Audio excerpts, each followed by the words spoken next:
ያው እንደነገርኩሽ ሳይቱ ላይ አሁን ቤዝመንት ጨርሰን እንደነገርኩሽ ግራውንድ ላይ ደርሷል። በዚህ ሙሉ በሙሉ ይታያል። እስከዚህ ፓርት ከጫፍ እስከ ጫፍ ላይ ስናየው ወደ 4000 ካሬ አካባቢ ላይ ነው የሚሆነው። ግን ምንድነው ግሪን ኤሪያ ነው የምናላብሳቸው ማለት ነው። ሳይቱ ድርጅታችን አማን ፕሮፐርቲስ ይባላል። አማን ፕሮፐርቲስ ማለት የአማኔት ቢዝነስ ግሩፕ እህት ኩባንያ ነው። ብዙ ሴክተሮች ላይ ሰርቷል ከዚህ በፊት ባክግራውንዱ ማለት ነው። የመጀመሪያው ኢምፖርት ኤክስፖርት ላይ ትሬዲንግ ላይ ረጅም ዓመት ኤክስፒሪየንስ አለው። ስፔሻሊ ብረቶችን ወደ ሀገር ውስጥ በማስገባት አሉሚኒየሞችን ከቻይና በማስመጣት ተገብሬት እስከ ሳር ቤት ያሉ ማለት ነው። እንዲሁም ደግሞ ሴኩሪቲ ነው ሰው የሚያዩ ፕላስ ደግሞ ብቸኛ ነን። አሁን እኛ እዛ አካባቢ ላይ ብስራተ ገብርኤል አካባቢ ላይ ብዙ ሰው የሚፈልገው ነው። ሎኬሽኑ ላይ አፓርትመንት መግዛት ፈልጎ የለም ግን የሚሸጥ። ስለዚህ አንድ ላይ የሚያደርገን እሱ ነው ብቸኛ። ለማየት እንደሞከርሽው ህንጻው ብሎኩ 2400 ላይ ካሬ ላይ የሚያርፍ ሚክስድ ዩዝ አፓርትመንት ነው። ሚክስድ ዩዝ አፓርትመንት ወይ ደግሞ መኖሪያ ቤቶች መያዝ ብቻ ሳይሆን ትልቁ ነገር በአሚኒቲዎች በመገልገያዎች በጣም ሪች የሆነ ብዙ አሚኒቲዎችን የያዘ መኖሪያ ቤት ሚክስድ ዩዝ አፓርትመንት ነው። ሰላም ጤና ይስጥልን ውድ ተመልካቾቻችን እንደምን አላችሁ? እኛ በጣም ሰላም ነን። እንግዲህ ሚዲያችን እንደሚታወቀው የተለያዩ የቢዝነስ ሀሳቦችን ጠቃሚ መረጃ በየጊዜው ወደ እናንተ በማድረስ ይታወቃል። ዛሬ ደግሞ ለቤት ፈላጊዎች በሙሉ ለየት ያለ የቤት አማራጭ ይዘንላችሁ መጥተናል። የምንገኘው ላፍቶ ሞል ላይ ነው። ላፍቶ ላይፍ ሌክዠሪ አፓርትመንት እንግዲህ የተለያዩ አይነት ቤቶችን ይዞ እንደመጣ ሰምተናል። የተለየ ዲስካውንትም እንዳለው ሰምተናል። ዛሬ ደግሞ እዚህ ተገኝተን እነዚህ ቤቶች ምን አይነት ናቸው፣ ካሬያቸው በምን አይነት አማራጭ ነው የቀረበው፣ የት አካባቢ ላይ ነው የሚገኘው፣ እንዴት ማግኘት እንችላለን የሚለውን ሰፋ ያለ መረጃ ይዘንላችሁ መጥተናል። እናንተ ብቻ ከመጀመሪያው እስከ መጨረሻው ሙሉ ፕሮግራማችንን ተከታተሉ።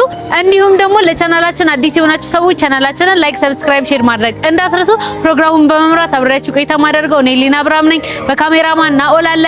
ወደ ፕሮግራም እግዚአብሔር ይመስገን። እንኳን ደህና መጣሽ። እንኳን ደህና ቆየኸኝ። አመሰግናለሁ። እንግዲህ ለአዲስ ተመልካቾቻችን ራስን አስተዋውቅልን። ዛሬ ደግሞ የት ነው የተገኘ ነው የሚለውን አንሳለን። በጣም አሪፍ ድረስ እባላለሁ። የድርጅቱ ሲኒየር ሽያጭ ሱፐርቫይዘር ነኝ። አሁን የተገኘ ነው ከብስራተ ገብርኤል ወይም ደግሞ ላፍቶ ሞል ግቢ ውስጥ አሁን ላይ እየሸጥን ያለ ነው። ላፍቶ ላይፍ ወይ ደግሞ አማን ፕሮፐርቲስ በሚል ስያሜ መተን አሁን ላይ ከዚሁ ግቢ ውስጥ ላይ ሁሉንም አሚኒቲዎች በአንድ አቅፎ የያዘ አፓርትመንት እዚህ ግቢ ውስጥ ላይ ገብተን ማስጎበኝሽ ወይ ደግሞ ማሳይሽ ይሆናል ማለት ነው። መልካም። ስለዛ አሁን ያለነው ላፍቶ ላይ ነው። አዲስ ይዛችሁት የመጣችሁት ቢልዲንግ አለ ማለት ነው? አዎ፣ እዚሁ ላፍቶ ግቢ ውስጥ አዲስ ዘኖ ላውንች አደረግነው አለ። የማስታወቂያ ማጋሉ ብዙ አሚኒቲዎች ያሉበት እንደመሆኑ እንዲሁም ደግሞ አካባቢው ላይ ብስራተ ገብርኤል ተብሎ ያው ምን እንዳለ ማን ሁሉም ሰው የሚያውቀው ነው። ከዚህ ውጭ ግን ግቢ ውስጥ ላይ ምን አለ፣ ከስንት እስከ ባለ ስንት መኝታ አማራጮች አሉት የሚለውን ደግሞ ቅድመ ክፍያችን የሚለው ሙሉ አጠቃላይ ዲቴል ኢንፎርሜሽኖች ገብቼ መረጃዎችን መስጠት ይሆናል ማለት ነው። በጣም ደስ ይለኛል። እሺ፣ ቴንክ ዩ። ያው እንደነገርኩሽ ውስጥ ገብተን ሁሉንም አሚኒቲዎች በአንድ አቅፎ ያዘ እንደነገርኩሽ በሪል 3D ሳይሆን ሪል ራሱ የሚታይበት እንዲሁም ደግሞ አሁን አገልግሎት ላይ እየዋለ ያለ እንደምታዩ ማወኛ ገንዳ አሁን ላይ ፊት ለፊት ላይ የምናየው የዋና ቦታዎች አሉ ማለት ነው። እዚህ ውስጥ ላይ ሲኒማ አለ፣ ጂም አለ፣ እንዲሁም ደግሞ የልጆች መጫወቻ ጌም ዞን አለ። የሌለ ነገር ምንም ነገር የለም። እዚህ ላፍቶ ሞል ግቢ ውስጥ ገብቶ የሚያጠው ነገር የለም። ለማንኛውም ከዚህኛው እንደነገርኩሽ አማን ፕሮፐርቲስ ወይም ደግሞ ላፍቶ ላይፍ ሌክዠሪ አማን ፕሮፐርቲስ ሲስተር ካምፓኒ ነው ላፍቶ ላይፍ። እዚህ ይሄ ብቻ አይደለም። ከዚህ እንደምታዩ ከዚህ ጀርባ ላይ ሳይታችን የሚገኝበት ነው ጠርዝ ላይ ይሄ አሁን የምታዩ መዋኛ ገንዳ በሙሉ ሁለተኛ ፎቅ ላይ ይወጣና ከአዲሱ ፕሮጀክታችን ጋር እስከዚህ ድረስ ይገናኛል ማለት ነው። ከዚህ ጋር ከተገናኘ በኋላ ውስጥ ላይ ካፌዎች ይኖራሉ። እንዲሁም ደግሞ እዚህ ላፍቶ ሞል ግቢ ውስጥ እንደነገርኩሽ ሁሉንም አሚኒቲዎች አካተን አስገብተን የቀረን ቢኖር ላይብራሪ ብቻ ነው። ላይብራሪዎችንም አካተን ስንተኛ ላይ እናደርገዋለን? ሶስተኛ ላይ፣ አራተኛ ላይ ካፌዎች ይኖራሉ። እነሱ ነገሮች እንዳሉ ሆነው ጂሞቹንም እንዲሁም ደግሞ አራተኛ ፍሎር ላይ ደግሞ ከዛኛው ህንጻው ጀርባ ላይ እዚህ ጋር እስከ ህንጻው አብሮ ይገናኛል እንደነገርኩሽ። ከአራተኛ ፍሎር ላይ ደግሞ ሌላ ቀሪ የሚባሉትን ደግሞ ወይ መስፋፊያ የምንላቸውን አሚኒቲዎች በሙሉ ኢንክሉድ አድርገን ከ6 እስከ 25 መኖሪያዎች ይሆናሉ ማለት ነው። ከባለ 1 መኝታ እስከ ባለ 3 መኝታ እንዲሁም ደግሞ ፔንትሃውሶችን ማካተን ከባለ 1 እስከ ባለ 3 መኝታ እንዲሁም ደግሞ ፔንትሃውሶችን አካተን የመጣንበት ማለት ነው። ከ6ኛ እስከ 20ኛ ባለው ፍሎሮች አፓርትመንቶች ይሆናሉ። ከ20 እስከ 25ኛ ያሉት ደግሞ ፔንትሃውስ ይሆናሉ ማለት ነውና ቴራስ መጨረሻ ላይ ይሆናል። ወደ ታች 2 ቤዝመንት አለ፣ ግራውንድን ጨምሮ ፓርኪንግ ይሆናሉ ማለት ነው። እንዲሁም ደግሞ ከዚህኛው ፓርኪንግ ጋር አብሮ ይገናኛል ማለት ነው። አሁን ከምናየው ላፍቶ ሞል ግቢ ውስጥም ፓርኪንግ አለና አካባቢው ላይ ስናይ ደግሞ አካባቢው ላይ እንደምታዩ አሁን ፊት ለፊት እንኳን የምናያቸው ኤምባሲዎች ናቸው። እዛ አካባቢ ላይ በትንሹ ወደ 17 ኤምባሲዎች አሉ። 17 ኤምባሲዎች አሉ። ወደ 40 በላይ አካባቢ የሚሆኑ ኤንጂኦዎች አሉ ማለት ነው። ስለዚህ አካባቢው ላይ ቢገዛው ሰው በተለይ በዋነኝነት ለዲያስፖራዎች ነው። ዲያስፖራዎች ሲመጡ አንድ የሚያርፍበት፣ ሁለተኛ ደግሞ ሲወጡ ደግሞ የሚያከራዩትን ነው የሚያዩት ማለት ነው። እንደዛ በሚሆን ታይም ደግሞ የተሻለ ቦታ ላይ እና የተሻለ ሎኬሽን ላይ ኢንቨስት ማድረግ አለባቸው። ወጣ ያለ ሎኬሽን ቢገዙ ያንን ያህል በቂ የሆነ ክራይ ላይ ይከራይ ይችላል ወይ ደግሞ በዶላር ላይ ያከራዩ ይችላሉ። እዚህ ጋር የሚገርምሽ አሁን ከምናያቸው እዚህ ጀርባ ላይ እንኳን የምናያቸው አፓርትመንቶች አሉ ከ1500 እስከ 3500 ዶላር የሚከራዩ ናቸው ማለት ነው። በትንሹ ከ200 ሺህ ብር በላይ ናቸው እዚህ ሰፈር ላይ የሚከራዩ አፓርትመንቶች። ስለዚህ ፕላስ ደግሞ አሚኒቲዎች ሲጨመሩበት ምን አይነት ነገሮች እንደሚኖሩት ግልጽ ይሆናል ማለት ነው። በጣም ጥሩ መልካም። ይሄኛውን ቢልዲንጋችሁን ወይም ደግሞ አሁን ለሽያጭ ያቀረባችሁትን ህንጻ ምን ያህል ጊዜ ነው ከጀመራችሁት? የትኛው ስቴፕ ላይ ደርሷል? በምን ያህል ጊዜስ ነው ልጨርሱት ያሰባችሁት? በጣም አሪፍ። አሁን በዋነኝነት የመጣሽበት ታይም የማስታወቂያ ዋጋ ላይ ነውና እኛ ሳይቱን ላውንች ያደረግነው ያወጣነው ቤዝመንት ጨርሰን አንደኛ ፎቅ ላይ ስንደርስ ነው። ገና ቁፋሮ ወይ አጥረን አይደለም ለሽያጭ ያወጣነው። እዚህ ነው አንደኛው። አሁን ላይ የደረሰበት ደረጃ አንደኛ ፎቅ ስላብ ሙሊት ልናደርግ ነው ማለት ነው። ቤዝመንቶቹን ጨርሰን አንደኛ ፎቅ ስላብ ሙሊት ልናደርግ ነው። ፕላስ ደግሞ የማስታወቂያ ዋጋ ላይ ያለ ነው። ሁለት ነገር ያገኛሉ ማለት ነውና ከስተመሮችን የምናስከፍለው ፕሮግረስ ቤዝድ ነው። ዲቴይል ያሉትን ኢንፎርሜሽኖችን ኦፊስ ላይ ገብተን እንሰጥሽ ይሆናል ወይ ደግሞ የስራ ባልደረቤ የስራ አስኪያጁም ስላለ እሱ ኢንፎርሜሽኖችን ይሰጥሻል። ግን አሁን ላለው ግን እኛ አንደኛ ፎቅ ላይ አድርሰን ነው ላውንች ያደረግነው። ኮምፓውንድ ግቢ ነው። ዙሪያውን ግሪን ኤሪያ የተላበሰ እንዲሁም ደግሞ ሰፋፊ ባልከን ያሉበት ነው ማለት ነው ህንጻው። መልካም በጣም ደስ ይላል። አሁን እንግዲህ መሀል ከተማ ላይ ያለ ሎኬሽን ነው። ከሎኬሽን አንጻር ሰዎች እዚህ አካባቢ ላይ መተው ቢገዙ በተለየ እነዚህን ጥቅሞች ያገኛሉ፣ እኛን ከሌሎቹ ለየት ያደርገናል ብለህ የምታስባቸውን ነጥቦች አንጻልኝ። በጣም ቆንጆ።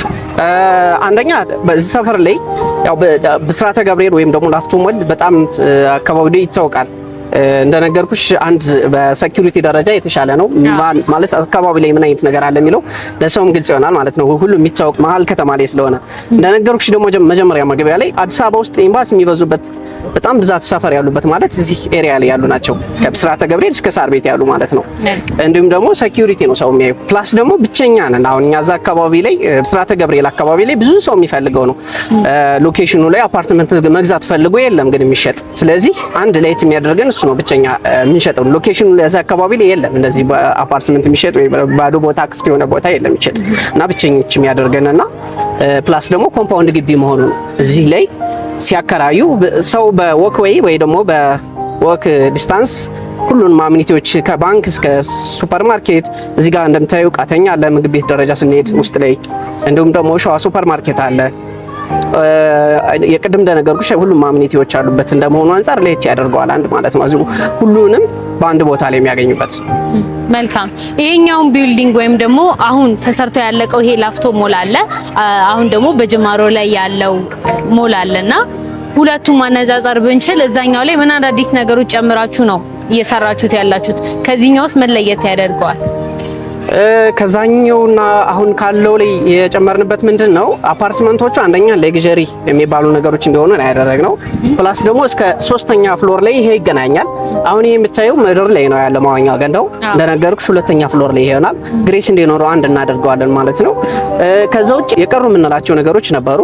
እነሱንም አብረው ተካቶ ከዚህ እስከ ህንጻው ድረስ ጫፍ ላይ እስከምታዩ ባለው ፓርት ድረስ ይገናኛሉና ከዚህ አሁን ካለው የበለጠ ደግሞ ትንሽ ሌግዠሪየስ የሚሆኑትን ነገሮችን አሟልተን ነው የምንመጣበት ማለት ነው። ይሄ እንዳለው ነው። ይሄም በቂ ነው፣ በደንብ የሚታይ ነውና ከዚህ በተጨማሪ ግን እንደነገርኩሽ ከህንጻው ጋር አብሮ አታቸውና ፕሮጀክቱ እስከዚህ ድረስ ነው የሚደርሰው። አሁን እስካለንበት ፓርት ድረስ እስከዛ ይሆናሉ ማለት ነው። ግን ይሄኛው ፓርት ይወጣል ማለት አይደለም። እስከ 4ኛ ፍሎር ላይ ብቻ ነው የሚሆነው።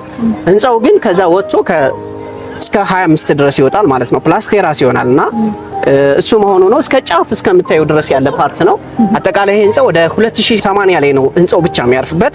አጠቃላይ እንደ ግቢው ግን ህንጻው ውስጥ ያለው ወደ 4000 አካባቢ ላይ ነው። 4000 ዙሪያውን ግን ግሪን ኤሪያ የተላበሰ ነው የሚሆነው ማለት ነው። አንድ እሱን አብሮ ይላበሳል ማለት ነው። ፕላስ ደግሞ መስቀለኛ መንገድ ነው ጫፍ ላይ ያለ። መስቀለኛ መንገድ እንደመሆኑ በደንብ የተፈጥሮ ብርሃንና ቬንቲሌሽን እንዲያገኝ አድርጎልናል ማለት ነው ህንጻው። ከዛ ውጭ ፊት ለፊቱ ላይ ኤምባሲ ነው ያለው። አሁን ከዚህ ከሳይቱ ፊት ለፊት ላይ እንኳን ኤምባሲ ነው ያለና ያ መሆን ደግሞ ፊውቸር የሚያስፈራቸው ወይ የሚገነባው የሆነ ነገር ምናምን ብሎ የሚከለክላቸው ነገር የለም። ምክንያቱም መስቀለኛ መንገድ ላይ እንደመሆኑ አንፃር ማለት ነው ያለበት ቦታ። መልካም። እስቲ አሁን ደግሞ ሳይቱ ያለበትን ሁኔታ መጎብኘት ብንችል በጣም አሪፍ። እንዴት ጫፍ ስለሆነ እንደነገርኩሽ ሳይቱ ላይ አሁን ቤዝመንት ጨርሰን እንደነገርኩሽ ግራውንድ ላይ ደርሷል።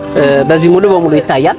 እስከዚህ ፓርት ከጫፍ እስከ ጫፍ ላይ ስናየው ወደ 4000 ካሬ አካባቢ ላይ ነው የሚሆነው። ግን ምንድነው ግሪን ኤሪያ ነው የምናላብሳቸው ማለት ነው። ሳይቱ ወደ 2080 ካሬ ሜትር ስኩዌር ላይ ነው ያረፈው። ፊትለፊቱ ላይ ደግሞ መስቀለኛ መንገድ ነው እንደምታዩ። ያ ግሪን ኤሪያ ወይ ደግሞ ዛፎች ያሉበት አካባቢ የሚያሳይሽ ኤምባሲ ነው። ፕላስ ደግሞ ትልቅ ሆስፒታል የሚታወቀው ብሩክ ሆስፒታል ነው እዚህ ጋር። ሌላ ከነዚህ ካሉት አሚኒቲዎች በተጨማሪ ኢንተርናሽናል ትምህርት ቤቶች፣ የሃይማኖት ተቋማት በጣም እንዳሉበት ይታወቃል እዚህ ሰፈር ላይና የበለጠ ተጠቃሚ ይሆናሉ ማለት ነው እዚህ ቦታ ላይ ኢንቨስት ቢያደርጉ። መልካም እንግዲህ ይሄንን ድርጅት ማወቅ ፈልጋለሁ። እነዚህን ህንጻዎች እያስገነባ ያለው ድርጅት ማን ነው? ምን አይነት ስራዎችን ሰርቷል? እስከዛሬ ሰርቶ ያስረከባቸው ቤቶች አሉ የሚለውን ንገረኝ። በጣም አሪፍ ጥያቄ ነው ያነሳሽው። ለዚህ በደንብ በቂ የሆነ መልስ የሚሰጥሽ እንዲሁም ደግሞ አሁን በፊት የሰራቸው አፓርትመንቶችም አሉ፣ ሌላ ሲስተር ካምፓኒዎችም አሉት የድርጅቱ። እነሱም በሙሉ እንዳጠቃላይ ኢንፎርሜሽን የሚሰጥሽ ስራ አስኪያጃችን በሙሉ ዲቴይል ኢንፎርሜሽን የሚሰጥሽ ይሆናል። በጣም ተወጫለሽ። እሺ ወደ ውስጥ እንግባ። እሺ ሰላም። እንኳን ደህና ቆየኸኝ። አረፍ። በጣም አድርጌ አመሰግናለሁ። እስቲ ራስን አስተዋውቅልን። የት ነው የተገኘ ነው? ጥሩ። እሺ ከስሜ ልጀምርና መጀመሪያ ስሜ ዳንኤል ግዛው እባላለሁኝ። እኔ አማን ፕሮፐርቲስ ላይ ሴልስ ማናጀር ነኝ። መልካም። ዛሬ የት ነው የተገኘ ነው? ዛሬ የተገኘ ነው ላፍቶ ሞል ላይ ነው የተገኘ ነው። ላፍቶ ሞል ላይ አማን ፕሮፐርቲስ ሄድ ኦፊስ ዋና ቢሮ ላይ ነው የምንገኘው። አይ ቲንክ ሳይቱን ዞር ብላችሁ አይታችኋል መሰለኝ። ሄድ ኦፊስ ላይ ነው የምንገኘው። ሳይታችንም እዚሁ ቅርብ ነው። ቢሮአችንም እንዳየሽው ሳይቱ አጠገብ ነው ያለውና የምንገኘው ላፍቶ ሞል ላይ ነው። ላፍቶ ላይፍ ፕሮፐርቲስ። መልካም እንግዲህ ወደ እናንተ ስንመጣ አዲስ ያወጣችሁት ቤት አማራጭ እንዳለ ሰምተን የመጣ ነው። ከዛ በፊት ግን ድርጅታችሁ ማን ይባላል? ከዚህ በፊት ምን አይነት ስራዎችን ሰርታችኋል? ሰርታችሁ ያስረከባችሁት ቤት አለ ወይ የሚለውን እናንሳ። ኦኬ ጥሩ። እሺ ድርጅታችን አማን ፕሮፐርቲስ ይባላል። አማን ፕሮፐርቲስ ማለት የአማኔት ቢዝነስ ግሩፕ እህት ኩባንያ ነው። ብዙ ሴክተሮች ላይ ሰርቷል ከዚህ በፊት ባክግራውንዱ ማለት ነው። የመጀመሪያው ኢምፖርት ኤክስፖርት ላይ ትሬዲንግ ላይ ረጅም ዓመት ኤክስፔሪየንስ አለው። ስፔሻሊ ብረቶችን ወደ ሀገር ውስጥ በማስገባት አሉሚኒየሞችን ከቻይና በማስመጣት ሌሎች የኮንስትራክሽን ማቴሪያሎች እና የፊኒሺንግ ማቴሪያሎችን ወደ ሀገር ውስጥ በማስገባት ይታወቃል። ለብዙ ሪል ስቴቶችም እነዚህ ማቴሪያሎች ፕሮቫይድ የሚታወቅ ካምፓኒ አለ ኢምፖርት ኤክስፖርቱ። ከዛ ውጪ ደግሞ አማኔት ኮንስትራክሽን አለ። እሱ የሚሰራው እንደውም የሚታወቀው የወንዝ ዳር ፕሮጀክቶቹን ኦልሞስት ከ40% በላይ የሰራው አማኔት ኮንስትራክሽን ነው። ከዛ ውጪም ደግሞ ቴክኖሎጂ እና ፋይናንስ ላይ የሚሰራል። ምናልባት ፎይል ዲጂታል ሲስተምን ዴቨሎፕ ያደረገው አብዛኛውን ድርሻ የያዘውም ደግሞ አማኔት ቢዝነስ ግሩፕ ነው። ከዛ ውጪ ደግሞ ሪል ስቴቱ ላይ እንደውም ከምንታወቅባቸው ሳይቶች መካከል ኒው ላይፍ ፕሮፐርቲስ ካሳንቺስ ኢንተርሌክዠሪ ሆቴል ፊት ለፊት ላይ ምናልባት አንቺ የምታውቂው ከሆነ አላውቅም፣ እዛ ጋር በኒው ላይፍ ሳይት ስም ያስረከብነው ዴሊቨር ያደረግነው አንድ ፕሮጀክት አለ። ከዛ ውጪ ደግሞ በስካይ ቪው ሪል ስቴት ጋዜቦ አደባባይ ጋር እዛም ጋር አንድ ፕሮጀክት አለን አጠናቀን ዴቨሎፕ አድርገን ያስረከብነው ለነዋሪ ያስረከብናቸው ሳይቶች አሉ። እንግዲህ ከሪል ስቴቱ ዘርፍ ባለው እንደውም የተሻለ እና ደግሞ ረዘም ያለ ቆይታ አለን። ሪል ስቴት ዘርፉን ጆይን ካደረግን ደግሞ ወደ 5 ዓመት ሆኖናል። በዚህ 5 ዓመት ጊዜ ውስጥ ያልኩሽን 2 ፕሮጀክቶች ገንብተን አጠናቀን ለነዋሪዎቹ በሰዓቱ ዴሊቨር በማድረግ እንታወቃለን ማለት ነው። በጣም ደስ ይላል። እሺ ዛሬ ወደ እናንተ ወደ መጣንበት ጉዳይ እንሂድና ምን አዲስ ነገር አለ? አዲስ ነገር ይዘን የጠበቅናችሁ እዚሁ ላፍቶ ሞል ላይ ላፍቶ ላይፍ ፕሮፐርቲስ ሳይት አለን። እንዳየሽው ዞር ብለሽ ለማየት እንደሞከርሽው ህንጻው ብሎኩ 2400 ላይ ካሬ ላይ የሚያርፍ ሚክስድ ዩዝ አፓርትመንት ነው። ሚክስድ ዩዝ አፓርትመንት ወይ ደግሞ መኖሪያ ቤቶች መያዝ ብቻ ሳይሆን ትልቁ ነገር በአሚኒቲዎች በመገልገያዎች በጣም ሪች የሆነ ብዙ አሚኒቲዎችን የያዘ መኖሪያ ቤት ሚክስድ ዩዝ አፓርትመንት ነው። እንዳየሽው ላፍቶ የሚታወቀው መዋኛ ገንዳ፣ ጂምናዚየም፣ የተለያዩ የገበያ ማዕከሎችን፣ የልጆች መጫወቻዎችን እንደገና ደግሞ ጌም ዞኖችን እነዚህን በመያዝ ነው የሚታወቀው። ያንኑ አሚኒቲ አካተን 4000 ካሬ ላይ ያረፈ አሚኒቲዎቹ ጋር አንድ ላይ ጨምሮ መኖሪያ ቤቱ ህንጻው ደግሞ የሚያርፍበት 2490 ካሬ ላይ ያረፈ ቢልዲንግ ዴቨሎፕ እያደረግን ነው። ግንባታውንም እንዳየሽው በ3 ወር ከ15 ቀን ጊዜ ውስጥ ከመሬት ከቁፋሮ ጀምሮ 2 ቤዝመንቶችን አጠናቀን እንደገና ደግሞ ፈርስት ፍሎር ላይ ደርሰናል በ4 ወር ባልሞላ ጊዜ ውስጥ ማለት ነው። በጣም ደስ ይላል። በምን ያህል ጊዜ ገደብ ነው ልትጨርሱ ያሰባችሁት ይሄንን ቢልዲንግ? ዴሊቨሪው የሚሆነው በ2 ዓመት ከ6 ወር ወይ ደግሞ በ30 ወር ነው ለነዋሪዎች የምናስረክበው። ግንባታው እንደውም እንደምታዩት ፈጣን ነው። ከዛ እርሊም የመረከብ ሁኔታ ይኖረዋል። ምክንያቱም ግንባታችን በጣም ፈጣን ስለሆነ ራሳችን ስለሆነ ዴቨሎፕ እያደረግን ያለ ነው። ስለዚህ በ30 ወር መኖሪያ ቤቶቹን አሁን ለሚገዙን ደንበኞች በ2 ዓመት ከ6 ወር ጊዜ ውስጥ እጃቸው ቤታቸውን መረከብ ይችላሉ ማለት ነው። በጣም ደስ ይላል። እስቲ ወደ ህንጻው ዲቴል እንግባና ምን አይነት አሚኒቲዎችን የያዘ ነው? ሰዎች ለመኖሪያነት ይመርጡታል ወይስ ለንግድ ነው? ካለው አካባቢ አንጻርም ደግሞ ቦታውን ሰዎች ቢገዙ ምን ያህል ጥቅም እንደሚያገኙ አብራራል። ያው ብስራተ ገብርኤል ወይ ደግሞ ላፍቶ ሞል የሚታወቀው ኤሪያው ላይ ሌክዠሪ ላይፍ ስታይል የተለመደበት አካባቢ ነው። ሆስፒታሎች አሉት፣ ትላልቅ ኢንተርናሽናል ትምህርት ቤቶች አሉት። ብስራተ ገብርኤል ኤሪያ ላይ እንደሚታወቀው እዛ አካባቢ እዚህ ሎኬሽን ላይ የሚከራዩት የኪራይ ዋጋቸውን ምናልባት ቼክ የማድረግ አጋጣሚም ካላቸው ደንበኞች በትንሹ ባለ 1 መኝታ ሲሆን $1500 እስከ $2000 ድረስ ነው የሚከራዩት። ባለ 2 መኝታዎቹ ደግሞ $2000 እስከ $2500፣ ባለ 3 መኝታዎቹ ከ150 ካሬ በላይ ከፍ ካሉ በትንሹ ከ$3000 እስከ $4000 ድረስ የመከራየት ነገር ይኖረዋል። ስለዚህ ያው ጆይን ሲያደርጉን መኖሪያን አስበው ራሴ ኖርበታለሁ ብለው አስበው ጆይን የሚያደርጉን ደንበኞች ደስተኛ ነን። ብዙ ነገሮችን ከቤታቸው ወይ ከግቢያቸው ለቀው ሳይወጡ ማግኘት ይችላሉ። ለምሳሌ መዋኛ ገንዳ ቢፈልጉ መዋኛ ገንዳ አለን። ጂምናዚየም ቢፈልጉ እዛው ህንጻቸው ላይ ጂምናዚየምን ያካተተ ነው። ሱቆችን መገበያየት ቢፈልጉ እሱን እያሟላ ነው። የልጆች መጫወቻ አለው። ልጆች ማቆያ ዴይኬር ይኖረዋል። ከዛ በተጨማሪ ላይብራሪ ይኖረዋል ለልጆችም ለአዋቂዎችም። ከዛ በተጨማሪ አዋቂዎች ደግሞ ወርኪንግ ስፔስ ይኖረዋል ኪራይ። ስለዚህ ምናልባት ከቤት ቁጭ ብለው የሚሰሩት ስራ ካለ ታች ወርደው ደግሞ ወርኪንግ ስፔስ ስለሚኖረው እሷ ላይ ስራቸውን መስራት የሚፈልጉትን ነገሮች በጥሞና የሚሰሩበት ኢንቫይሮንመንት ይኖረዋል። ይህንን አካቶ ዴቨሎፕ እየተደረገ ፕሮጀክት ስለሆነ አካባቢው ከሚሰጠው አድቫንቴጅ ብስራተ ገብርኤል ከመሆኑ የብስራተ ገብርኤል ላይፍ ስታይልን ጆይን ከማድረጋቸው በተጨማሪ እዛው ብሎክ ላይ ሆነው የሚፈልጉትን አሚኒቲ ካፌ ቢፈልጉ፣ ሬስቶራንት ቢፈልጉ፣ የልጆች ማቆያ ቢፈልጉ፣ መዝናኛ ልጆቻቸውን ይዘው ዊኬንድ እረፍት የሚያደርጉበት ኢንጆይ የሚያደርጉበት ጊዜ ቢፈልጉ ሁሉንም ነገር አካቶ የያዘ ሚክስድ ዩዝ አፓርትመንት ነው እየገነባንላቸው ያለ ነው ማለት ነው። በጣም አሪፍ። መልካም እንግዲህ ያው ሰዎች ለሁለት ምክንያት ነው ቤትን የሚገዙት፣ አንድም ለመኖሪያ አንድም ደግሞ ለማከራየት ነው። በሁለቱም መንገድ ስናየው ይህ አካባቢ በጣም ጥሩ የሚባል ነው። ነገር ግን ከዚህ በተጨማሪ ደግሞ ሰዎች ቢታመሙ ወይም ደግሞ ሌሎች ሰው ለመኖር የሚያስፈልገውን ነገሮች ቢፈልጉ እዚህ ቦታ ላይ በዙሪያው ምን ነገሮች ይገኛሉ? ኦኬ፣ ጥሩ ጥያቄ ነው። ሳይቱ እንደውም ሜንጌቱ ፌስ የሚያደርገው የሚያየው ወደ ብሩክ ሆስፒታል ነው። ወደ ብሩክ ሆስፒታል ነው ፌስ የሚያደርገው። ስለዚህ ሆስፒታሎች አሉ። ከዛ ውጭ ደግሞ ዙሪያው ላይ ክሊኒኮች፣ ከፍተኛ ክሊኒኮች ይገኛሉ ለጤና ችግር። ኢንተርናሽናል ስኩሎች ናቸው ያሉት ብስራተ ገብርኤል ኤሪያ ላይ ሃይ ስኩልም ኤሌመንተሪንም አካቶ የያዙ ትላልቅ ትምህርት ቤቶች አሉ። ስለዚህ ወኪንግ ዲስታንስ ርቀት መኪናቸውን እንኳን ሳያስነሱ እነዚህን ነገሮች አክሰስ ማድረግ ይችላሉ። መኖሪያ ሲባል ቤት ብቻ ሳይሆን አካባቢው ላይ ብዙ ነገሮችን አካቶ መያዝ መቻል አለበት። ልጄን የት አስተምራለሁ፣ ዴይኬር ለትምህርት ያልደረሱ ልጆች ካሉ የት ማቆያ ልጄን አስቀምጣለሁ ብሎ ያስባል ወላጅ። ስለዚህ እነዚህን ነገሮች አካተን ስለሆነ ያዝ ነው። ኤሪያውም ደግሞ ትላልቅ ሬስቶራንቶች፣ ትላልቅ ጂምናዚየሞች እኛ ከምንገነባቸው በተጨማሪ ከዛ ውጪ ደግሞ ያው ላፍቶ ሞል አጠገብ ነው ያለው። ከላፍቶ ሞል ጋር የተያያዘ ነው። ላፍቶ ሞል ላይ ያሉትን አሚኒቲዎች በአጠቃላይ ሼር ያደርጋሉ ወይ ደግሞ ይጋራሉ ማለት ነው። በዛ መልኩ ነው የሚሆነው።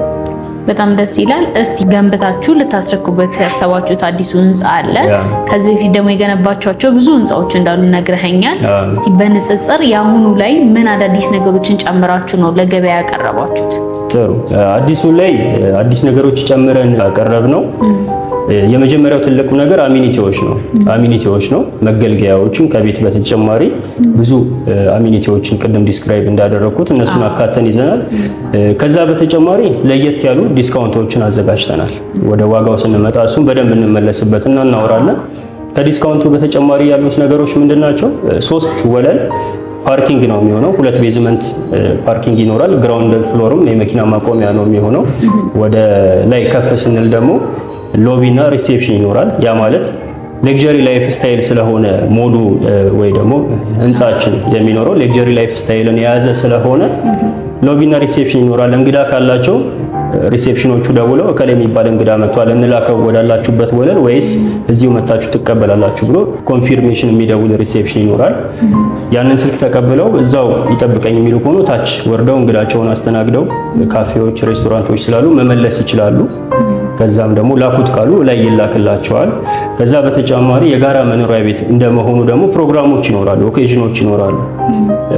ክርስትና ይኖራል፣ ቤቢ ሻወሮች፣ ዊዲንግ ሻወሮች፣ አነስተኛ ከሰርግ መለስ ያሉ ፕሮግራሞች ስለሚኖሩ እነሱን ለማዘጋጀት ከዛው ከቢልዲንጋቸው ከመኖሪያ ቤታቸው መውጣት ስለሌለባቸው ቴራስ ላይ 2 ኪችኖች ይኖሩና ከኪችኖቹ በተጨማሪ ደግሞ መጸዳጃዎች ይኖራሉ። ስለዚህ እዛ ላይ ሩፍቶፕ ያለው ስለሆነ የሚፈልጉትን ፕሮግራሞች ቴራስ ላይ ማዘጋጀት ይችላሉ። ለመዝናኛም ዊኬንድን ለማሳለፍ ቅድም ዲስክራይብ ያደረኳቸው ነገሮች ስላሉ ኢንጆይ እያደረጉ ያው ቤቱን የሚወድ ሰው በተለይ ጥሩ አሚኒቲዎችን ይዘን መጥተናል። ከቤቱ ሳይሄድ ሁሉንም ነገር ቤቱ ላይ እንዲያገኝ አድርገን ነው ዲዛይን ያደረግነው። አንድ እሱ ነው። ከዛ በተጨማሪ ሌክዠሪ ላይፍ ስታይል ነው ብዬሻለሁ። ሌክዠሪ ላይፍ ስታይል ሲሆን ለቀቅ ያለ ነገር ይፈልጋል። ክራውድድ ኢንቫይሮንመንት አይፈልግም። ስለዚህ አየር እንዲያገኙ ተደርገው ነው ዲዛይን የሆኑት ቤቶች። ስፔሻሊ ኪችን እና መጸዳጃ ቤቶች ላይ በጣም ሴንሲቲቭ ስለሆነ እኛም የውጭ አየር እንዲያገኙ ናቹራል ቬንቲሌሽን እንዲኖራቸው ተደርገው ዲዛይን የሆኑ ቤቶች ናቸው። ወደ ሳሎናቸው ስንመጣ በትንሹ ካሬ ባለ 1 መኝታ የምንለው ካሬ ላይ እንኳን ከ28 ካሬ እስከ 35 ካሬ ድረስ ይሄዳል። ሳሎኑ ብቻ የሳሎኑ ስፋት ብቻ። ወደ መኝታ ክፍሎቻቸው ትንሹ ባለ 1 መኝታ የምንለው ካሬ ላይ ስንሄድ እንኳን ባለ 1 መኝታው መኝታ ክፍሉ 20 ካሬ ነው፣ መታጠቢያ ክፍሉን ሳይጨምር ማስተር ባዙን ሳይጨምር ማለት ነው። ስለዚህ ሰፋፊ ለቀቅ ያለ ደንበኞቻችንን የሚመጥን ቤት ነው ይዘን እየመጣን ያለ ነው። ከዚህ ውጪ ምናልባት ባለ 3 መኝታ ደግሞ የሚፈልጉ ቤተሰብ ያላቸው ከነልጆቻቸው መኖሪያ ለሚፈልጉ ደንበኞች በትንሹ 173 ካሬ ጀምሮ እስከ 248 ካሬ ድረስ አማራጭ ይዘን መጥተናል። ያ ማለት ሳሎናቸው እስከ 41 እስከ 43 ካሬ ድረስ ስፋት ይኖረውና ወደ መኝታ ክፍሎቻቸው ስንመጣ ደግሞ 25 ካሬ እስከ 28 ካሬ ድረስ ስፋት ያላቸው በጣም ቅንጡ የሆኑ መኝታ ክፍሎችን ይዘን መጥተናል። ከዛ ውጪ እንደ መረጃም እንዲሆናቸው ለደንበኞቻችን የሃይት ማተር ያደርጋል። የሲሊንግ ሃይት እንደምታውቁ ቅርብ የሚሆን ከሆነ ጭንቅም የማድረግ ነገር ይኖራል፣ የመጣ ሰፎኬት የመሆን ነገርም ይኖራል። ያንንም አቮይድ ለማድረግ በሚያልቅ ሰዓት 3 ሜትር ከ20 ሃይት እንዲኖረው አድርገን ነው እየገነባን ያለ ነው። ስለዚህ ደንበኞቻችንን የሚመጥን ሌክዠሪ አፓርትመንት ቤቱ በራሱ ራሱን መሸጥ የሚችል በጣም ዲዛይኑን ሲያዩት የሚወዱት ቤት ነው። ከቤቱ በተጨማሪ ያሉት አሚኒቲዎች ደግሞ በጣም አጓጊ የሆኑ ያው ቤቱን ለሚወድ ሰው ከቤቱ ሳይወጣ ኤቭሪቲንግ ማግኘት የሚችልበትን ሁኔታ አመቻችተን ነው እየገነባን ያለ ነው ማለት ነው። በጣም ደስ ይላል። አሁን ደግሞ ስላሉት አጠቃላይ የካሬ አማራጮች ያከፋፈል ሁኔታ ሰፋ አድርገን እናንሳ። ጥሩ መልካም። ስለ የካሬ አማራጮች ስናነሳ አሁን ከረንትሊ አቬሌብል ስላሉት ስቶኮች ሜንሽን ላድርግልሽ። ምክንያቱም ከላፍቶ ሞል ካለን ሳይት ውጪ ሌሎች ሳይቶችም አሉ። ካሳንቺስ ኢንተር ሌክዠሪ ጋር አቬሌብል ስቶኮች አሉ። እዚህ ላፍቶ ካለው ስንጀምር ባለ 1 መኝታ ከ89 ካሬ ጀምሮ እስከ 97 ካሬ ድረስ አማራጭ ይኖረናል ለባለ 1 መኝታ ማለት ነው።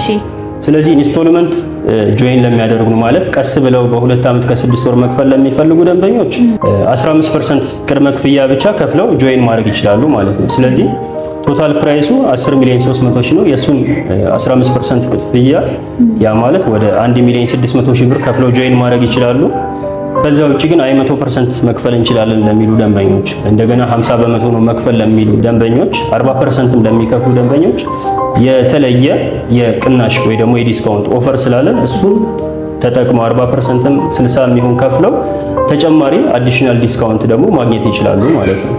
ባለ 1 መኝታዎቹ እነዚህ ናቸው። ወደ ባለ 2 መኝታ የካሬ አማራጮቻችን ስንመጣ ትንሹ ካሬ 105 ካሬ ባለ 2 መኝታ አለን። ከፍ ሲል ደግሞ እስከ 156 ካሬ ድረስ ስፋት ያላቸው ባለ 2 መኝታ አላቸው። ባለ 2 መኝታውን ብቻ ለሚፈልጉ ደንበኞች ስታንዳርድ ስለሆነ በቂ ነው። ወደ 20 ካሬ የሚጠጋ የመኝታ ክፍል ስፋት ያለው መኝታ ክፍል ይኖራቸዋል። ወደ 33 ካሬ አካባቢ ሳሎን ስፋት ይኖረዋል። ከዛ ውጭ ደግሞ ባለ 2 መኝታ ሆኖ ሰፊ ለቀቅ ያለ ቤት ለሚፈልጉ ደንበኞች 146 ካሬ እና 156 ካሬ አማራጭ ስላለ እሱንም እንደ ኦፕሽን መያዝ ይችላሉ ማለት ነው ባለ 2 መኝታ ላይ። ወደ ባለ 3 መኝታ ስንመጣ ትንሹ 173 ካሬ ይሆንና ከፍ ሲል ደግሞ 248 ካሬ ባለ 3 መኝታ ቤቶች ይኖራሉ። እነዚህ ቤቶች ላውንደሪ ሩምን አካተው የሰራተኛ ክፍል ኖሯቸው ስቶር ኖሯቸው ባለ 3 መኝታው 3 መታጠቢያ ክፍሎች፣ ባለ 2 መኝታው 2 መታጠቢያ ክፍሎች፣ ባለ 1 መኝታዎቹ ደግሞ እንደ አማራጭ አንደኛው 1 መታጠቢያ ክፍል፣ ሌሎቹ ደግሞ 2 መታጠቢያ ክፍሎችን የያዙ ባለ 1 መኝታዎች ናቸው። ቅድም እንዳልኩት ሌክዠሪ ላይፍ ስታይል ስለሆነ ለቀቅ ያሉ ክፍሎች፣ ሰፊ ክፍሎች ስለሆኑ ስቶር፣ የሰራተኛ ክፍል፣ ሜድስ ሩም፣ እንደገና ደግሞ ላውንደሪ ሩም ግዴታ ፕራዮሪቲ አድርገን ይዘን ነው ዲዛይን የሚያደርግነው። በዛ መልኩ ነው። ይሄን ይመስላል የላፍቶ። ከዚህ ውጪ ያልነገርኩሽ የካሳንቺሱ ሳይታችን ነው። የላፍቶ ሳይታችን እንዳየሽው ፕሮግረሱ አንደኛ ፎቅ ላይ ደርሷል በ3 ወር ከ15 ቀን ጊዜ ውስጥ። ከዛ ውጪ የካሳንቺሱ ሳይት ላይ ፕሮግረሱ ሁለተኛ ፎቅ ላይ ነው ያለው ከረንት ፕሮግረሱ። እዛ ላይ የተወሰኑ ቤቶችን ሸጠናል። እንግዲህ ቀድመው መምጣት ለሚችሉ ደንበኞች ኦፈርም አዘጋጅተናል። ምን አይነት ኦፈር ነው ያዘጋጀነው? ካሳንቺሱ ላይ መተው 100% ለሚከፍሉ ደንበኞች 30 በመቶ ኦፍ አድርገናል። ያ ማለት የ10 ሚሊዮን ብር ቤት ነው የምፈልገው ብለው ቢመጡና 100% እንክፈል ቢሉ 3 ሚሊዮኑን ተቀናሽ አድርገን 7 ሚሊዮን ብር ብቻ ከፍለው ጆይን ማድረግ ይችላሉ ማለት ነው። እዛ ላይም የካሬ አማራጮቹን በደንብ በታትነናቸዋል። ባለ 1 መኝታ 72 ካሬ ጀምሮ ይኖረናል። ባለ 2 መኝታ ደግሞ ከ123 ካሬ ጀምሮ ከፍ ሲል ዝቅ ሲል ደግሞ 114 ካሬ ድረስ ይኖረናል ባለ 2 መኝታ። ባለ 3 መኝታ ለሚፈልጉ ደንበኞች 168 ካሬና 158 ካሬ የካሬ አማራጭ ይኖረናል ማለት ነው። መልካም። ስለነዚህ ሳይቶች ዋጋቸውን ብትነግረኝ። ኦኬ፣ ጥሩ ጥያቄ። ካሬዎቹ እንዳልኩሽ ከ72 ካሬ ጀምሮ አማራጭ ይኖረናል። 72 ካሬ ባለ 1 መኝታ 8 ሚሊዮን 390 ሺህ ብር ይሆናል ቶታል ፕራይሱ። ስለዚህ 15% ከፍላለሁ ለሚለን ደንበኛ 15% ወደ 1.2 አካባቢ ከፍሎ ጆይን ማድረግ ይችላል። ነገር ግን ዲስካውንት ፈልጋለሁ 100% መክፈል ይችላል ለሚለን ክላይንት ደግሞ 30%ን ዲስካውንት እናደርጋለን። ያ ማለት ወደ 2 ሚሊዮን 600 ሺህ ብር ቅናሽ እናደርግለትና ከባለ 1 መኝታው ላይ ብቻ ማለት ነው 6 ሚሊዮን 300 ሺህ ብር ብቻ ከፍሎን ሌላ ያለምንም ተጨማሪ ክፍያ ቤቱን መረከብ ይችላል ማለት ነው። ይሄ ባለ 1 መኝታው ላይ ያለው ዲፈረንስ ነው። ወደ ባለ 2 መኝታው ስንመጣ ቅድም ሜንሽን እንዳደረኩት 114 ካሬ 123 ካሬ ባለ 2 መኝታ ክፍሎች ይኖሩናል እንደ አማራጭ። ቶታል ፕራይሱ 13.2 አካባቢ ይሆንና 100% ዲስካውንት ተጠቅሜ 100%ን መክፈል እፈልጋለሁ ለሚለን ደንበኛ 4 ሚሊዮን 200 ሺህ ብር ቅናሽ እናደርግለታለን። 4 ሚሊዮን 200 ሺህ ብር ቅናሽ አድርገንለት 13.2 የነበረው ፕራይስ ወደ 9 ሚሊዮን 900 ሺህ ብር ይሆናል ማለት ነው። ስለዚህ 9 ሚሊዮን 900 ሺህ ብር ከፍሎ ሌላ ቀሪ ምንም አይነት ክፍያ ሳይኖርበት ቤቱን መረከብ ይችላል ማለት ነው። 13.1 የነበረውን ፕራይስ ወደ 9 ሚሊዮን 900 ሺህ ብር ዲስካውንት እናደርግለታለን። ይሄ ዲስካውንት ለሚፈልጉ ደንበኞች ነው። ቀስ ብዬ ከፍላለሁ ለሚሉ ደንበኞች ግን ቅድም እንደተናገርኩት 1 ሚሊዮን 900 ሺህ ብር አካባቢ ከፍሎ ቀሪውን በ2 ዓመት ከ6 ወር ፕሮግረሱን እያየ ቀስ ብሎ መክፈል ይችላል ማለት ነው። መልካም እንግዲህ ዋጋዎቹን ነግረኸኛል። ብዙ ደንበኞች ደግሞ የሚያሳስባቸው ወይም ደግሞ የሚጨንቃቸው አንድ ጉዳይ አለ። እሱም ደግሞ እንግዲህ ዋጋ አንድ ጊዜ ይናገራል፣ ከጊዜ በኋላ ደግሞ በተለያዩ አይነት ሁኔታዎች የዋጋ ጭማሪ ይኖራል ብለው ይሰጋሉ። እስቲ እናንተ ጋር ይሄንን እንዴት ታዩታላችሁ? እሱ ልክ ነው፣ ማርኬቱ ላይ ያለ ስጋት ነው። ግን አሁን ስለኛ ስለሆነ እያወራን ያለ ነው። እኛ እንደ አማን ፕሮፐርቲስ ላፍቶ ላይፍ ላይም ሲገዙ ወይ ካሳንቺስ ያለውን ሳይት ላይ በሚገዙበት ሰዓት ምንም አይነት የዋጋ ጭማሪ የለውም። ያ ማለት 10 ሚሊዮን ብር ቤት ተዋውለው ዲስካውንት 3 ሚሊዮን ብር ብናደርግላቸው ቀሪ ክፍያም በኢንስቶልመንትም የሚከፍሉ ከሆነ 15 በመቶውን ከፍለው ምንም አይነት የዋጋ ጭማሪ ወይ ደግሞ የፕራይስ ግሽበት ሳይኖረው ነው የምንዋዋለው። ስለዚህ 2 ዓመት 6 ወርም አንዴም ከፈሉ ምንም አይነት ተጨማሪ ኮስት አይኖርባቸውም። ቫትን ኢንክሉድ ያደረገ ፕራይስ ነው። እስካሁን ሳወራው ሜንሽን ሳደርግ የነበሩት ዋጋዎች ቫትን ኢንክሉድ ያደረገ ዋጋ ስለሆነ ምንም አይነት ተጨማሪ ወጪ ሳይኖርባቸው ቤታቸውን መረከብ ይችላሉ ማለት ነው። መልካም እንግዲህ በጣም ብዙ ሰዎች የሚያነሱት አንድ ጥያቄ አለ። የግንባታ ጥራትን በተመለከተ የግንባታ ጥራታችሁ ምን ይመስላል? እንዴት ነው? የግንባታ ጥራትን በተመለከተ እኛም ሴንሲቲቭ ነን የግንባታ ጥራት ላይ። ምክንያቱም ብራንድ ነው እየገነባን ያለ ነው። ግንባታ ላይ ችግር ካለ ኢፌክቶች ካሉ ነገ እኛንም ብራንዳችንንም አፌክት የሚያደርግ ነገር ስለሆነ በጣም ሴንሲቲቭ ሆነን ነው እየሰራን ያለ ነው። ስለዚህ ኢቭን ካስረከብናቸው በኋላ ለነዋሪዎች ቤታቸውን ከተረከቡ በኋላ ለ2 ዓመት ጊዜ ንብረቱን ማኔጅ እናደርጋለን። ያ ማለት በጥራት ጉድለት ምክንያት የሚመጡ ችግሮች የመስመር ላይ ኤኒ ካይንድ ኦፍ ችግሮች ካሉ ዋስትና ለ2 ዓመት እንሰጣቸዋለን እኛው ለማስተካከል። ችግሮች ይኖራሉ ለማለት ሳይሆን ነዋሪው ግን በሚኖርበት ሰዓት ከኛ ጋር ናቸው ብሎ ሴፍ ስሜት እንዲሰማው ችግሮችም ካሉ ለማስተካከል ለ2 ዓመት አብረናቸው ነው የምንቆየው። በታች ያሉት ፍሎሮች ላይ ደግሞ ቢሮአችንም ስለሚሆን ችግሮች ካሉ ቅሬታዎች ካሉ እኛው ነን የምናስተካክለው። ፕሮፐርቲ ማኔጅመንቱ የሚያካትታቸውም ደግሞ ሰርቪሶች አሉ። የጥበቃ ስራ ፕሮቫይድ የምናደርገው እኛ ነን። እንደገና ደግሞ ጽዳት፣ ሁሉም ሰው የራሱን ቤት ያጸዳል እንጂ ኮሪደር፣ ግቢውን የመሳሰሉት ነገሮች የማጽዳት ኃላፊነት አይኖርበትም። ስለዚህ የጽዳት አገልግሎት ፕሮቫይድ የምናደርገው እኛ ነን። ከጥበቃው ባሻገር ደግሞ የጥገና አገልግሎቶች ሊፍት ጊዜውን ጠብቆ ሰርቪስ ካልተደረገ የመበላሸት የመቆም ብዙ አይነት እክሎች ይኖራሉ። የውሃም የኤሌክትሪክ መስመሮችም ብልሽት በሚገጥማቸው ጊዜ ጥገና ይፈልጋሉ። ስለዚህ የጥገናውን ሰርቪስ አገልግሎት ከጥገናው በተጨማሪ ደግሞ የጥበቃውንም የጽዳቱንም አገልግሎት ፕሮቫይድ እያደረግን አብረናቸው ነው የምንዘልቀው ማለት ነው። ኮምፕሌንም ካለ እኛው ጋር ነው መጥተው የሚጠይቁት። ግንባታ ላይ ሲሪየስ ነን። ስለዚህ የግንባታ ጉዳይ እንዳየሽው ሴንሲቲቭ ነን፣ በጣም ሴንሲቲቭ ነን። ብራንድ ስለሆነ እየገነባን ያለ ነው እንደ ትልቅ ኢሹ የምንቆጥረው። ምክንያቱም ብራንዳችንን አፌክት የሚያደርግ ነዋሪዎቻችንም ከተረከቡ በኋላ ቤታቸውን ምንም አይነት እክል እንዲገጥማቸው ስለማንፈልግ እሱ ላይ ሲሪየስሊ ነው እየሰራን ያለ ነው። በጣም ጥሩ መልካም። እንግዲህ ሌላኛው ደግሞ ብዙ ጊዜ የሚነሳው ሀሳብ በጊዜ ማስረከብ ጉዳይ ነውና ቀደም ብለህ በምን ያህል ጊዜ እንደምታስረክቡ ነግረኸኛል። ነገር ግን ባታስረክቡ ደግሞ ምን አይነት ኃላፊነቶችን ትወስዳላችሁ? ኦኬ ጥሩ። ዴሊቨሪ ከሚያዘገዩት ሪዝኖች ብዙ ሪዝኖችን መጥቀስ ይቻላል። ነገር ግን አንደኛው ምንድነው ዴሊቨሪ በሚዘገይበት ሰዓት ዴቨሎፐሩ ወይ ደግሞ ገንቢው ሪል ስቴቱ ዋጋ እየጨመረ የሚሄድ ከሆነ ቢዘገይም ደንበኛው እየከፈለ ስለሚሄድ መዘግየቱ ገንቢው ላይ የሚፈጥረው እክል የለም። እኛ ያለ ፕራይስ እስካሌሽን ደንበኞቻችንን ስናዋውል መዘግየቱ እኛ ላይ አደጋ ውስጥ ነው የሚከተን። ስለዚህ ቶሎ ቶሎ የምንገነባው አሁን በ3 ወር ጊዜ 3 ወለል ከመሬት ጀምሮ የጨረስነው አጠናቀን 3ኛ ወለል ላይ የደረስንበትም ሪዝን ለምንድን ነው? ግንባታው ፈጣን ስለሆነ ነው። በዘገየ ሰዓት የሲሚንቶ ዋጋ ይጨምራል፣ የብረት ዋጋ ይጨምራል፣ የነዳጅ ሌበር ኮስቶች ይጨምራሉ። እነዚህን አቮይድ የምናደርግበት ሜካኒዝም ግዴታ ቀድሞ መገንባት ወይ ደግሞ ቀድሞ መጨረስ ነው፣ ማጠናቀቅ ነው። ግን ጥያቄሽን ቀጥታ ለመመለስ ያክል ዴሊቨሪ ከዘገየ አግሪመንታችን ላይም በግልጽ ያስቀመጥ ነው 5% እንቀጣለን። 5% የማለት የ10 ሚሊዮን ብር ቤት ደንበኛችን ቢዋዋል ወይ ደግሞ የ20 ሚሊዮን ብር ቤት ቢዋዋል 5% ቅጣት እንደምንቀጣ በመዘግየታችን ውላችን ላይ ስቴት ያደርጋል ማለት ነው። ስለዚህ በዛ መልኩ ቅጣት ይኖራል፣ እኛ እንቀጣለን። ለአንድ ደንበኛ 5% ቅጣቱ በጣም ትንሽ ሊሆን ይችላል። ነገር ግን እዛ ብሎክ ላይ ካሉት ቤቶች 200 ቤቶች ለሁሉም ቤት በምንቀጣበት ሰዓት ብዙ አማውንት ነው የሚሆነው ማለት ነው። በጣም አሪፍ መልካም። እንግዲህ የነበረን ቆይታ በጣም ጥሩ ነበረ። ስለ እያንዳንዱ ቤቶች ጥሩ የሆነ መረጃ፣ በቂ የሆነ ማብራሪያ ነው የሰጠኸኝ። በስተመጨረሻ ግን ቀረ ብለህ የምታስበው ሀሳብ ካለ እድል ልስጥህ።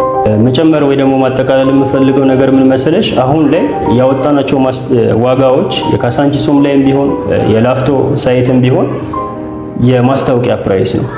በካሬ 115,000 ብር ማርኬቱ ላይ ያለው ዋጋ ይታወቃል። ይሄን የመሰለ ሎኬሽን ይሄን የመሰለ ሌክዠሪ ፕሮዳክት ተይዞ በካሬ 115,000 ብር ማለት ርካሽ የሚባል ዋጋ ነው።